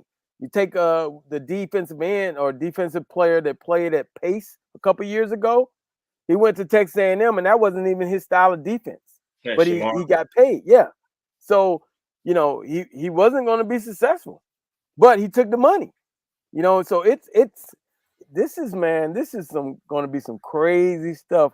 I'm just so excited about this year. I just want to win a championship, whether it's an ACC championship, a state championship. Let's get the state championship out the way first, then an ACC championship, then let's compete for a national. This is.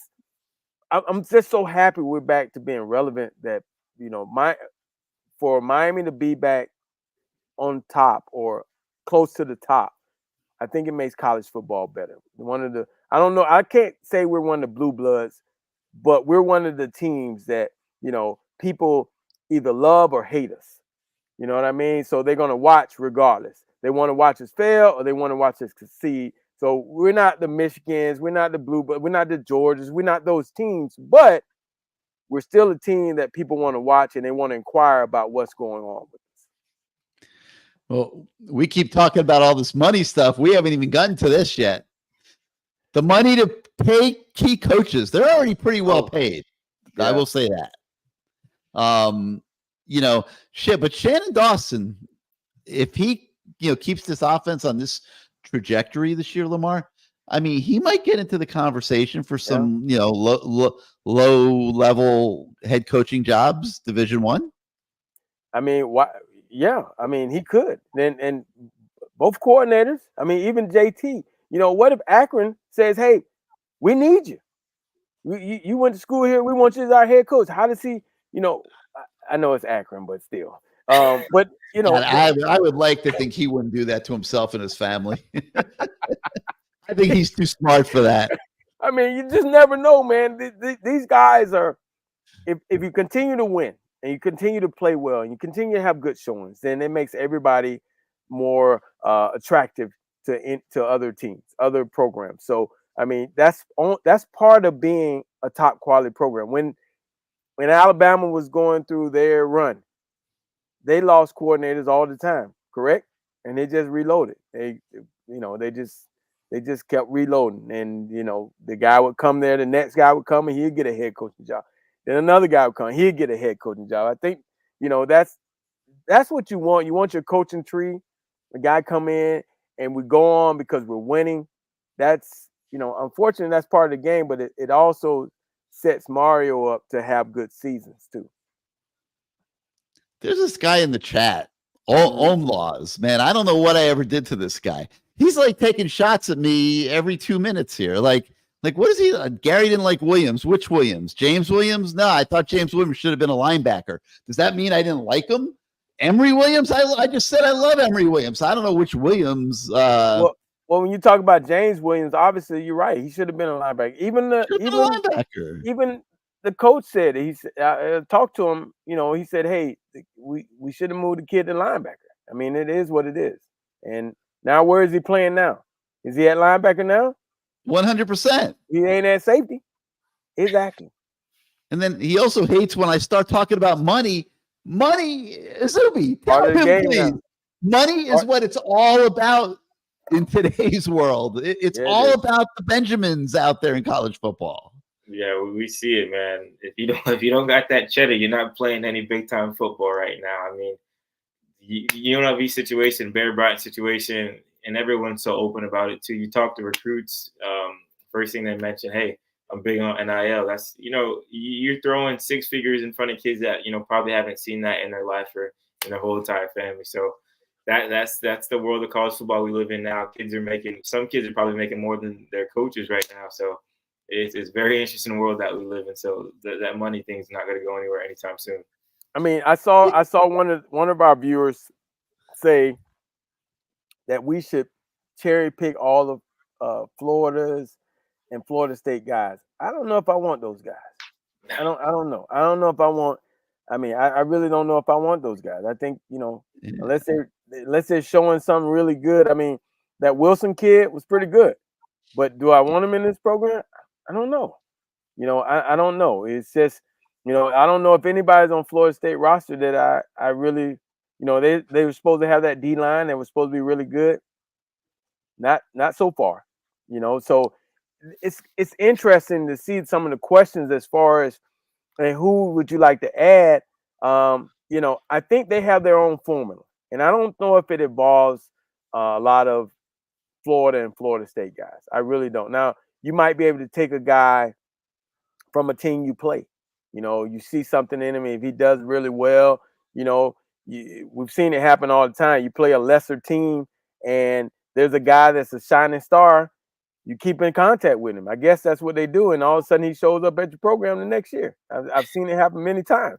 But to take a guy from Florida or Florida State, I don't know if that'll work. I really don't. Now they might take some guys from us because guys might be unhappy, But I think hopefully our program is in a better place that we won't have to go after any of their guys. In a kind of obviously backwards way, because he clearly has a little backwards way of thinking. Let's be honest. This our buddy Omlaws, but I want to know, like, who does he think are paying these guys? Like, these are real people. Like, people out here are the ones paying these guys. Like, the money's not just coming out of outer space. I mean, people are making donations. This is real money coming out of people's pockets that are formulating, these budgets in college football. And that's just the way it is now. And you see speeches from athletic directors and people, trying to get guys to donate money. I mean, they're trying to get guys people and big donors to donate more money. I mean, they want to compete. I mean, we got the best quarterback in the country, one of the best quarterbacks in the country, because we had enough money. And that's just the nature of the game. 100%. That's just it. Because and it's being paid by a real human beings. Yes, I mean we could have been stuck with DJ Ungaloo or whatever his name for 800,000. You know, boy, that guy. Let me tell you, they are beside themselves in Tallahassee. What a disaster that's been. We're paying him 800,000. Got him. I'm told he got himself a house on the outskirts of Tallahassee. I heard his girlfriend was going to school there already. I'm sure. But like he's not even like ingrained with the team. Like he's off on, like he leaves and just goes off to his house on the outskirts of Tallahassee, from what I understand. Hey, he's going to East Gaskin. You know, I can tell you that I saw him do a commercial. I don't know how I saw a commercial. He was on I want to say maybe it was like a Big Goat commercial or something. The Circle K commercial. The Circle K commercial. Hey, I was like, wow. He was talking about his big goat and how he got energized. I'm like, well, shit, it ain't working. All right, so we've talked about so many things tonight. Callie Kane is actually kind of pulling it all together here. Mm-hmm. He wants to know, LT, do you believe that we stack up with the likes of the top 4 teams in the country? Texas, Ohio State, Bama, Georgia. Where's all of this going? Like, you know, we talk about like they are going to get to the end of the year, and if they keep winning, they are going to meet one of these teams pretty early in the playoffs, most likely. So, like, obviously, you're trying to build to being able to compete with them. But what do you think, LT? Like, like Mario uses the term Miami looking like Miami again. Those programs are very special.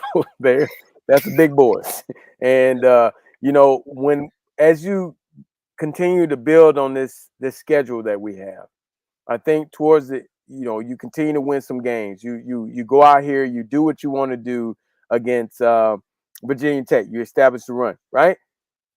You're building for those teams, and hopefully, by the time at the end of the season, when you go to, you know, the Syracuses and the Louisvilles, those are gonna be tough games, man. You know, these teams have gotten better. You know, the Clemson's still gonna be a tough game. You know, so you build off that, you get yourself better, and you keep believing that you're good because you are good, and then you can play a team like that. But right now, those are some whew. When you say those 4 schools right there, whew, I mean, we right up there, but we not yet. We ain't got them yet. We ain't not there yet. I don't. That's just my opinion. But let me ask you a question. All right, so Mario really does. He uses that terminology. Miami is starting to look like Miami again, and this year's team, without question, is a huge step forward. There's no doubt about it. LP, take your mind back to the teams you played on. You know, your national championship teams. Like, we're not there yet, but how would those teams have stacked up against these, you know, top teams of today? Well, you know, when I look back in those times, like, it's hard to kind of put ourselves against those guys because we did play the Texas, we did play the Notre Dame, we did play, you know, we never got to play Ohio State, but we played those teams, and it was different then. But as you look at these teams now, man, they got some of the better players, you know, because we went through a time where we were getting the better players, or we were developing the better players, put it that way. And, you know, the Alabama of today of Nick Saban's era was entirely different. I mean, they had a nice run. You got to give them credit. I know we don't like Bama, but you got to give them credit, man. They had a nice run where I was at Kentucky, and I got a chance to coach against them. And I was talking to Mario before the game, and I said, "Damn, there's some big boys over there." I now see what teams, when they looked at us across the field, you just said, "I hope we can just stay close to these guys, and hopefully nobody gets hurt." We got to go on and play out the rest of our games. I mean, we're building, and I think that this year, and the way the schedule is set up, it will help those building blocks because we're building that foundation to build that house to be able to weather the storm of a team like those big four programs. And I think that if we continue to get better and we play this season and win the ACC championship, I think we'll be on to something. But those programs are very special right now. Before we move on, though, I kind of want to chip in on this because I just look at the AP poll. I really thought about this. So you look at the AP poll, you look at the first 6 teams, 5 of them out of the SEC. So I feel like they're going to start killing each other as the season goes on. Well, they start this week. Yeah, Georgia, Alabama. But I genuinely think, I know I always say I want to see Miami get tested, but I genuinely think Miami can go right now, go toe-to-toe with every team in that top 6 besides Texas and Georgia. Like, I look at Ohio State, I'm not convinced Will Howard is a great, quarterback. Obviously, that team is real good. I think Miami can line up and go toe-to-toe with them. Alabama, I think they can go toe-to-toe with them. Tennessee, for sure. Ole Miss, I think that game might end 100-99 with those 2 offenses. But Miami sitting at 7. I look at the 5 teams ahead or 6 teams ahead of them. There's only 2 teams where I go into that match and be like, yeah, I don't see Miami winning this game. That's just my 2 cents right now. I think as the season goes on, we'll learn more about all these teams in the top 10. But at this moment right now, I think the only 2 teams Miami I'm not confident against is Texas and Georgia. But, you look at the way Texas and Ole Miss, for example, play offense. Like, you get into those kind of games, you're going to love the fact that you got Damian Martinez and Mark Fletcher. Yeah. Because you don't want to be getting into shootouts with those guys. Like, that 199 is fun to joke about, but I don't know that this team's built for that, So, I think people just got to look at the big picture and understand this is, like Lamar says, you're stacking chips here, trying to get yourself ready for the end of the year. Let's see. Boyo wants to know, have the Florida universities ever thought of making their own conference or thought of packaging themselves together to sell themselves? Well, I mean, Miami and FSU went into the ACC. I mean, that's about as close to packaging as you're going to get. I don't think you're going to see Florida go to the ACC. I don't think you're going to see Miami and FSU go to the SEC. So it's been a weird conference. We'd have added the Cows in there and the Knight Riders, and hell, Tampa might have brought back their football program. I mean, it would have been an interesting deal. I don't think that they would ever do that. Let's see. This is a great point. Like, we're sitting here talking about what do you do in the portal with quarterbacks and that sort of thing. Cam Ward is not going to be sitting there available every single year. I don't think there's any doubt, about that. I tell you this: after that first game, and walking out of that stadium and seeing Miami fans almost in tears, saying, "I can't believe we have a quarterback. I can't believe he's our quarterback." I wanted to cry right along with him because I was walking to my car, saying, "Wow, you're right. That's that he fell right into. I mean, obviously, I want to say he fell right into our arms, but we gave him what he wanted, and it was a great choice so far. So, I can't do anything. I mean, I think I wear stuff every day now. Ain't no Dolphins, ain't no nothing. I got stuff from Louisville, I got Kentucky, I got all this stuff, but it is all baby. I am all in because this is the excitement we've talked about that we wanted down here, and it's going to be interesting to see. I know it's a Friday night game, but I remember back in the days when we would play those Thursday and Friday nights game, how the Orange Bowl would be packed, So I want to see how our fans come out and support us on that Friday night. Obviously there's a storm that's brewing, but it'll be great to see them pack the house and we have that environment that is unmatched, down here in South Florida. So the Kelvin Harris cheerleading team is in full force tonight, Lamar. Surprise. Kelvin says we have the best O-line in the country, the best D-line in the country, and the best quarterback in the country. What do you think? Well, again, this Kelvin Harris guy, he's for the last 10 years, he was saying we were going to be undefeated. And so I finally believe, I'm finally starting to believe the guy. I mean, we have a lot of good stuff. I mean, I'm just anxious to see how this O-line continues to improve, because we need them to. We really need them to for the run game and obviously keeping our quarterback upright. So, Kelvin, you're on to something. And yeah, you threw all those shits on the wall and something finally stuck. Congratulations. All right, before we move on to other stuff, this is interesting from K Mills 904. What is this roster? What is this team like, guys, without Cam Ward? If Emory Williams is the quarterback right now. Yes, I think it's a top 50 or top 20 roster without Cam Ward. Yeah, and what is it with Cam Ward? Top 5? Yes. Yeah, because I'm looking at the top. Yeah. Oh, go ahead, LT. You're right. He puts us in a different category. But I believe in Emory, man. I like what I see. I like what I saw last year before he got hurt, and then to see him this year. I mean, the guy is a baller, man. So I would say without Cam, that we're still a top 20 team with Emory running the deal. That's my opinion. That's just my opinion. What do you think, Gary? Yeah, I don't want to think of life without Cam. I don't want to think of it. I think we would certainly be in the same position we are now. I think at the end of the year, we're going to be happy to have a guy like Cam Ward, who's just a very unique talent, a very special player, almost like a generational type player.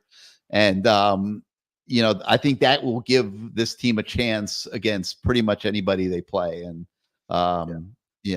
we didn't talk about his play. The play where he went up to the line of scrimmage, it was like I think 3rd and goal at the 1-yard line, and he walks up to the line of scrimmage and he starts pointing, we're going here. He starts telling the linebackers and defense where the play is going. He shows them the hole. He puts 2 hands together. He shows them we are going right in here. Lamar, I have never seen anything like that. And I've been covering Miami for 4 decades. He actually did it, and they called timeout. And I don't know if you watched the way he was looking at their head coach, like, come on, man. Come on, man. Yeah. He literally was doing it, and they called timeout. He was like, what's up, bro? Why would you, like staring at him like, come on, man. And then they come back and they do the same thing. And he's like, we're going right here. It's your job to stop us. And that they actually ran it where he said they were running. I mean, that is, he was asked, I saw where he was asked about, talking and all that other stuff. And he basically was like, hey, man, I'm just out there enjoying the game. It's not, after the end of the game, I'm going to shake their hands and dap them up. It's nothing personal. I'm just enjoying the game with my brothers. And I love that answer, because so many times people try to push it over the edge and say, oh, you're just a cocky SOB. Well, you know what? It's okay to be cocky when you know exactly what's going on. And that's where we were back in the days. We were cocky because we practiced hard. We knew we were the better team. If we go out and execute, we're going to kick your butt. And that was because we played against the best. We thought the best every day. And so you can't touch us. And so you say we're cocky, fine, whatever. We just knew we worked hard enough that we should win the game. We should win it. And I think that's where he is.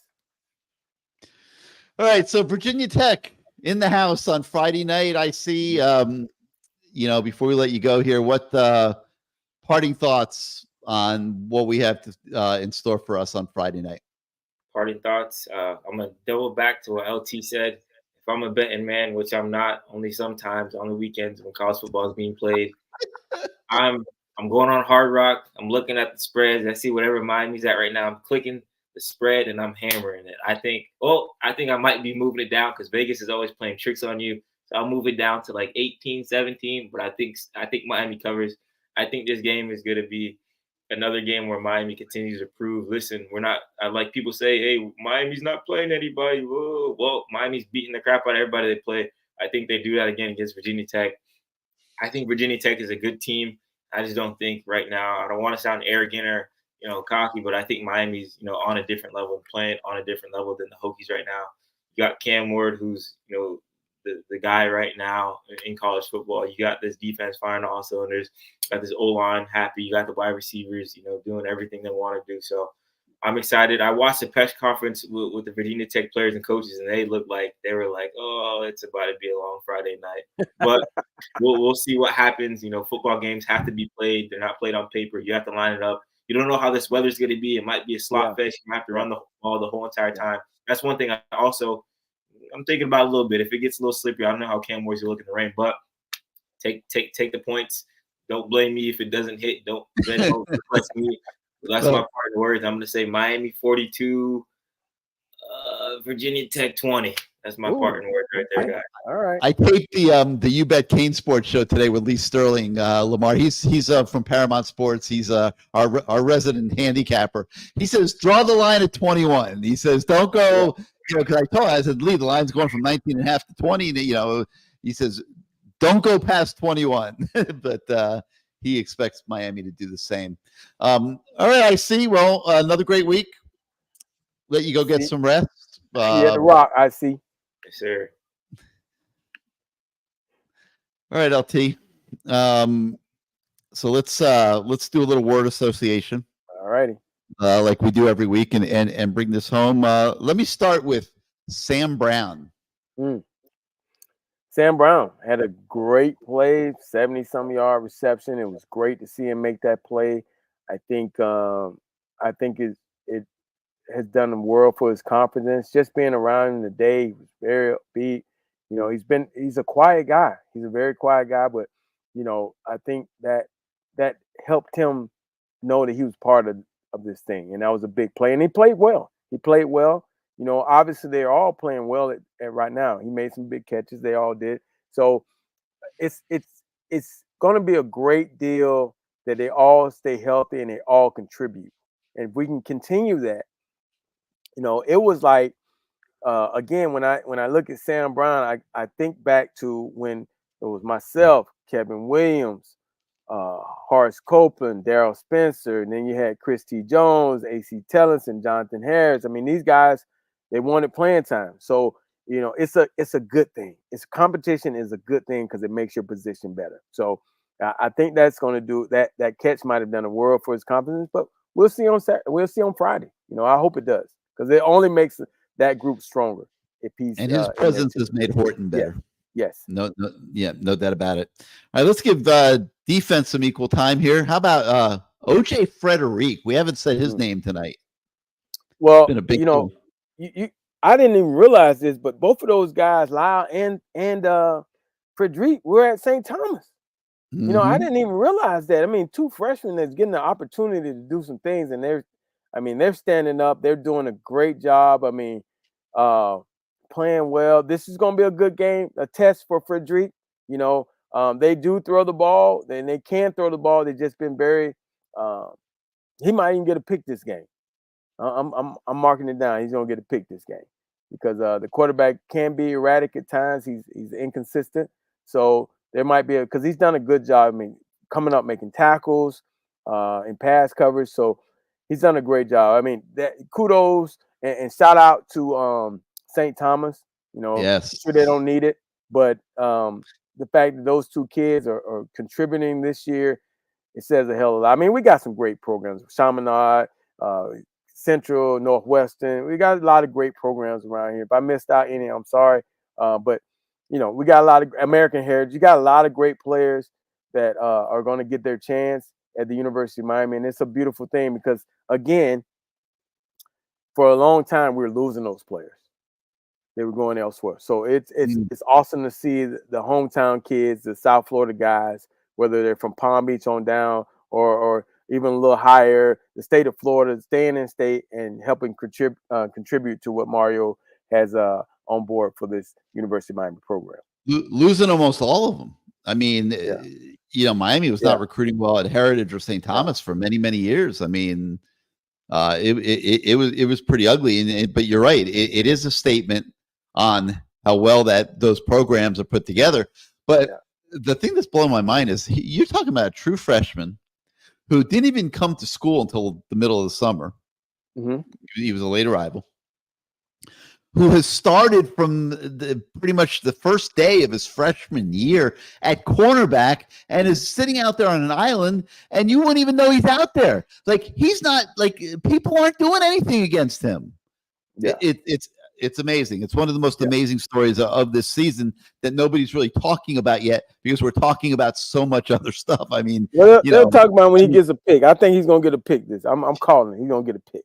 I mean, like, we've been sitting here tonight for almost 2 hours now talking about all the different things to talk about with this team, and we're just getting OJ Frederick at the end. I mean, it's like there's a lot to talk about with this year's team, but he is without question one of the very cool stories. I mean, we talked a lot about this guy, but hey, what would word association be without Cam Ward? Whew.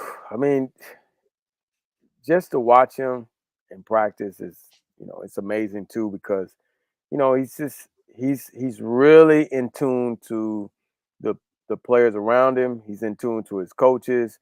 I mean, and it has to be, again, as a coach, has to make you feel good to see it, because you're like, man, he makes your job so much easier. You don't have to worry about certain things, because he's gonna hold guys accountable. Whether it's you run the wrong route or whatever, he's gonna hold you accountable, and that's what you need, man. You need a guy that's in that program, that's a leader, to be able to hold guys accountable, because I think for so many years we haven't been, and it definitely wasn't coming from the top. So you got Mario, you got the coordinators, you got Cam. I mean, and I think there are more leaders on this team than it has been in previous years. So when you hear them talk about their leadership council, it's real. It's really, and they talk, and they make sure they hash things out before decisions are made. Let's go with Jordan Lyle. Again, another freshman from St. Thomas. Man, this is it's just great to watch these guys do their work. I didn't realize I was looking up stats, and he's our leading rusher. I mean, that's what they have down. I mean, 233 yards, 3 touchdowns, 29 carries. I mean, and he don't even start. So, I mean, this is like having Steve McGuire, Leonard Conley, Alex Johnson, Martin Patton, Kevin Gibbs. I mean, it's like having all those guys. They're different, but they're all good. And it's Willis such a McGahee. Well, I'm talking about during my time. Those are guys those guys. Now we can talk about the Willis McGahee, Clinton Porters, and all those guys that were all in that room together. Frank Gore. I mean, that's the kind of room it is. It's packed, and they're going to all fight for their carries. And when they get their carries, it's a beautiful thing to watch, because you're just like, okay, another guy in. Oh, he's going to show out. Larry Jones, another one. I mean, Mario's done. They've done a great job of putting this roster together so far, and it seems like they all kind of get along, and that's important, because I something you said earlier about DJ Ungadudu, or whatever his name is. He goes and he goes out to his place, right? You would think that that's what's been going on with these programs, because see, when we played, we had to know each other because we all were broke, right? So we had to spend time with each other. I think these guys literally spend time with each other. I saw a Instagram live with Horton, Sam Brown, and I think the quarterback was in the back seat. I mean, it's the fact that they're spending time together. I mean, that's what it's about. So it's been a good. I'm very excited about it. Like I said, I even had on a Nike. I even had on a Nike UM shirt the other day. I mean, really? I'm putting it all. Yeah, man. I mean, I am UM down from the drawers to the socks to the shoes to the sweatpants. I mean, this is great. I don't know if we'll see Miami go back to Nike while Mario's here. I don't think so. I don't think so either. I don't know if that'll happen. I don't think so either. All right, let's go Mario Cristobal. Mario, man, it's happy birthday. 54. Great opportunity to establish the run on Friday night. Hopefully the weather stays nice or obviously it's okay right now, but I think Could it's be a gonna be a little good messy night. tomorrow. Yeah, I think it could be a good night to establish the run and because that's what he wants to do. This might be a good night for that, and then get some play action passes once those guys get up in the box trying to stop that run. Defense, just play the style of football they've been playing this whole year. Obviously, again, USF had a great game plan, but I think the quarterbacks are similar, but I think the offenses are not the same. So it's going to be interesting to see how their O-line is not good at all. So hopefully our pass rush, our defensive guys get to the quarterback and being able to stop the run. But I think Mario will be able to celebrate his birthday this weekend, long weekend, and enjoy it. That's what I'm hoping. Cal's a little bit better on defense than people realize. I think it would be nice to go out to Cal with a multi-dimensional offense. Yes. And I think this is a great opportunity Friday night to work on the running game a little bit. You'll never obviously forget about the passing game, but I would think I would like to see them be a little bit more 50-50 this week and really get that O-line into a groove and get Martinez going and leave with a balanced offense that makes it really hard for Cal, which has, I think, the number 20 defense in the country right now to prepare. I mean, that's a team that went across the country. They lost to Florida State last week and surprised me in doing so. But it's asking a lot when you got to keep crisscrossing the country. But they did go to Auburn earlier this year and win, which was a big win. All right, LT. So Rideshare wants to know if you're really in the store after hours. So all right. So here we go. We got Cam Ward. We got big jerseys in case you want to put some on there, right? They got the jersey. They got the. Oh, it's gonna be pink at the stadium. It's pink. You got your pink shirts. You got pink shirts. Let's see. Look at this. Look at that. You got all kind of good stuff. Oh, this shirt is nice. It's all orange. Let's see. Look at that. Okay. Look at that right there. Let me upside down. Okay. I'm not Banner White. All right, here we go. Boom. That's nice. That's nice. Oh, and this is the good one right here. The coaches' shirts. There you go. Gray. Look at that. These are sweet right here, right? Boom. Okay. Very nice. That's just show you that I am here. I am here, my friend. Look at this. I am here. Look at this. Look at this shirt back here. Now, I don't know about this shirt right here. This is an interesting shirt. We were talking. Look at this. I don't know. I feel like it's a bowling shirt, but it's a Cane shirt. We winning. Hell, you can get a bowling shirt. I mean, this is sweet. So, yes, I am here, my friend. I am here.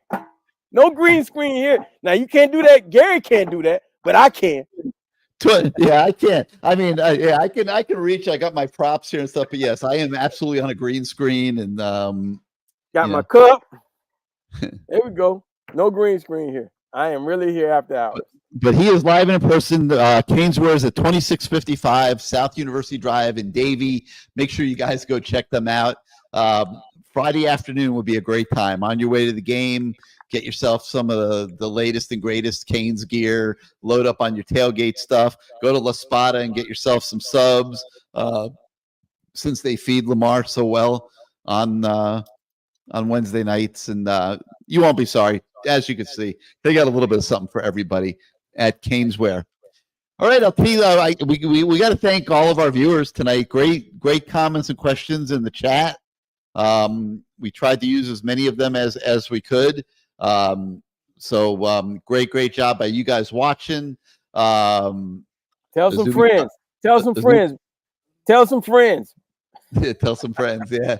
And we will see everybody at the stadium on Friday night for what promises to be an interesting game against the Virginia Tech team, which should show up somewhat competent. Yeah. And I like that.